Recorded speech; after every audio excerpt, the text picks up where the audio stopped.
لە ناحیەی ڕزگاری سەربا قەزای کەلار خولی فوستالی شەهید نەقیب ئەرکان ڕەفعات کۆتایی هات. لە یاری کۆتایی هەردوو تیبی فەجر و جامایکا بەیەک گەیشتن. یاری کۆتایی ئەم خولە وەک ناوی هەردوو تیپەکە سەرنجڕاکێش و جیاواز بوو. هاندەرێکی زۆر ئامادەی یاریەکە بوون. ڕێکخەرانی خولەکەش یاریزانی پێشووی هەڵبژاردەی عێراق هاوار مەلا محەممەدیان بانگێشت کردبوو. یاریەکی بەهێز و پڕگۆڵ پێشکەش کرا. هەردوو گێمی یاریەکە بە بەرامبەربوون بە 2 گۆڵ بۆ هەردوو تیپ کۆتایی هات. پەنا برایە بەر لێدانی یەکلاکەرەوە.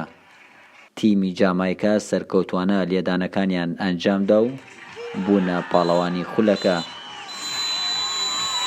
بۆ 36 بووە بۆ دەڤەری گەرمیا کشتی بووە.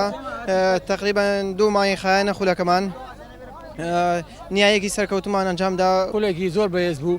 ئێمە توانیمان لە نێو چەندین خول بگەین یاری کۆتایی وەکو تیپی جامایکا لە یاری کۆتاییشدا بەرامبەر تیپی فەجر یاریمان کرد و توانیمان بە لەدانی پەنارتی یاریەکە بوونەوە. ئەم خولێکی زۆر بەهێز بوو. لەبەرەوە ئێمە لە ئەو خولە ئەم تیپە بەهێزانە گەشتین یاری کۆتایی. دەستخۆشی لە ڕێکخەرانی خول و هەموو ئامادەبووان دەکەین. بەڕاستی دەستخۆشی بۆ سەرپەرشتیارانی خولەکە کە توانیان خولێکی وها بکەنەوە لە یاریگای بچووکە. ماوەیەکی زۆرە بەهۆی قەیرانی کۆرۆنا دارایی و کۆرۆناوە خولەکان دواخراوە یاریگەکان بەڕێوە ناچن. ئەم خولانە زۆر پێویستە بۆ گەنجان و دەستخۆشی بە سەرپەرشتیارانی خولەکەکەم هیوادارم بەردەوام لەسەرم کارانەیە. خەڵاتی خولەکە بەسەر یاریزانانی هەردوو تیپدا دابەش کرا.